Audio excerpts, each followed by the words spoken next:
आप पर ये डिपेंड है कि आपकी मनोवृत्ति कैसी है, आप किस बात को प्राधान्य देते हो।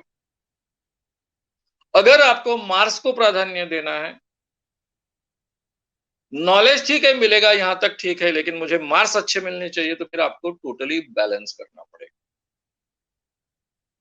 जिस विषय में ज्यादा मार्क्स आप प्राप्त कर सकते हो उसमें ज्यादा अच्छे ढंग से मेहनत की जाए। जिन विषयों में हम मार्क्स ज्यादा नहीं प्राप्त कर सकते हैं, मेहनत कर कर भी ज्यादा कोई फर्क पड़ने वाला नहीं है, फिर उन विषयों के लिए आप थोड़ा कम समय दो।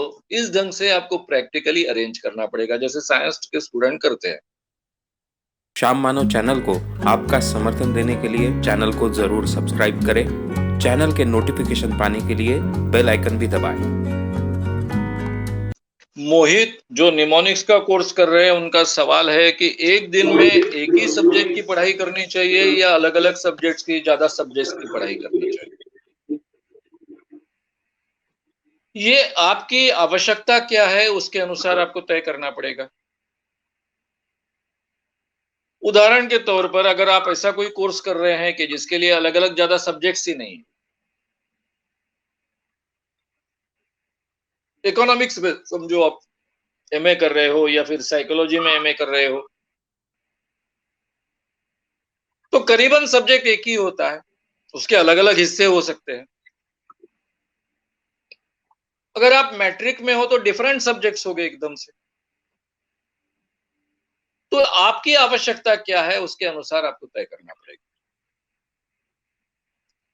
ये होता है कि अभ्यास करते समय हमारी जो मोनोटोनी क्रिएट होती है, उसको हम में से कई लोग ब्रेक करना चाहते हैं। तो इसलिए हम क्या करेंगे, एक दिन में 2 विषय का अभ्यास उसको हम में करेंगे, से 3 कई लोग विषय का ब्रेक अभ्यास करना करेंगे। चाहते हैं। कुछ लोगों को तो ऐसा इसलिए लगता है हम कि क्या नहीं मेरा एक करेंगे, विषय में कंसंट्रेशन हो गया ना, तो उसी में मैंने आगे बढ़ना चाहिए। तो उसने उसी विषय में आगे बढ़ना चाहिए। तो अपनी आवश्यकता के अनुसार और अपने समय के अनुसार हमको ये तय करना पड़ेगा। जो लोग रेगुलर अभ्यास करते हैं, यानी परीक्षा आई और 2 महीने में ही अभ्यास को निपटना है, ऐसे वाले लोग नहीं है। ये क्राइसिस मैनेजमेंट वाले जो लोग होते हैं, हम में से मैक्सिमम लोग उस ढंग के लोग होते हैं। साल भर हमको मालूम है कि परीक्षा है, लेकिन देखेंगे देखेंगे, और 2 महीने आए कि फिर रात दिन बैठ जाते, और वो समय पूरा नहीं होता है। तो जो क्राइसिस मैनेजमेंट वाले लोग नहीं हैं और रेगुलर अभ्यास करने वाले, वो तय कर सकते हैं कि मेरे पास 6 सब्जेक्ट है, मुझे 6 सब्जेक्ट्स का अभ्यास करना है, मेरे पास हफ्ते में 6 दिन है। तो जो कंपल्सरी होमवर्क होगा वो छोड़कर बाकी अभ्यास का समय मैं पर डे एक विषय को दूंगा। 3 घंटे अभ्यास करना है, 4 घंटे अभ्यास करना है या 2 घंटे अभ्यास करना है, तो एक ही विषय का करूंगा। तो फिर हम एक ही विषय का अभ्यास करेंगे। हमें होमवर्क ऐसा दिया जाता है कि जिसके लिए बहुत समय देना पड़ता है, और 2-3 विषय का होमवर्क रहता है। तो जितना समय बचेगा उतना मैं एक ही विषय को दूंगा। सोमवार को एक विषय को दूंगा, मंगल को दूसरों को दूंगा, बुध को तीसरों को दूंगा। ये भी हम तय कर सकते। तो ये आपको तय करना पड़ेगा। अब मुझे अगर आप सवाल पूछोगे, मेरी आदत थोड़ी दूसरी है। मैं एक चीज को लेता हूं तो उसके बहुत डेप्थ में चले जाता हूं। पहले भी यही मेरी आदत थी, अभ्यास करने की पद्धति भी वही थी। तो आपकी आवश्यकता के अनुसार आपको तय करना होगा। मुझे किसी भी विषय के गहराई में जाना बहुत पसंद, मेरे विद्यार्थी जीवन से ही मुझे बहुत पसंद था। तो उसके गहराई में चले जाए, बहुत गहराई में चले जाए। इसलिए जिन विषयों में हमें रुचि लगती है, उस विषयों का हम बहुत अच्छे ढंग से अध्ययन करते हैं, उसमें हमें उत्साह भी आता है। और जिन विषयों की हमें रुचि नहीं होती है, फिर वो हमको बोर होते हैं। तो मेरे जीवन में मैंने साइंस में जब पढ़ रहा था, तब मैं पहले ही कहा कि वो विषय समझाने चाहिए, यही हमारे अध्यापकों को पता नहीं था।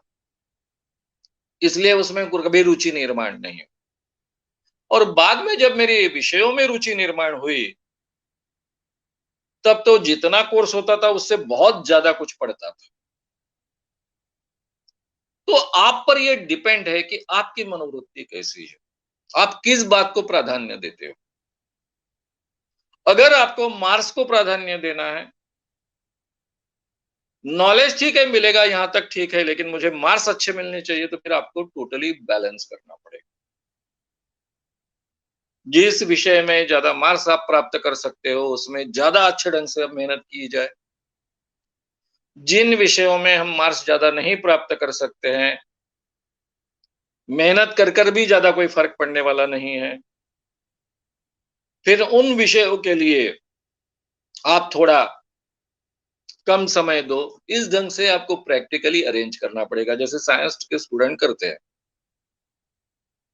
यानी साइंस कॉलेजेस में लैंग्वेज सब्जेक्ट जो होते हैं, हमारे समय में तो केवल जैसे मेडिकल में अगर प्रवेश प्राप्त करना है, इंजीनियरिंग में प्रवेश प्राप्त करना है, तो केवल साइंस ग्रुप के ही मार्क्स पकड़े जाते थे और लैंग्वेज तो कंपलसरी होती थी। तो लैंग्वेज की तरफ कोई ध्यान नहीं देता था, ना टीचर्स ध्यान देते थे, ना स्टूडेंट्स ध्यान देते थे। तो ये भी भेद आप कर सकते हैं। तो ये आपको प्रैक्टिकली तय करना पड़ेगा।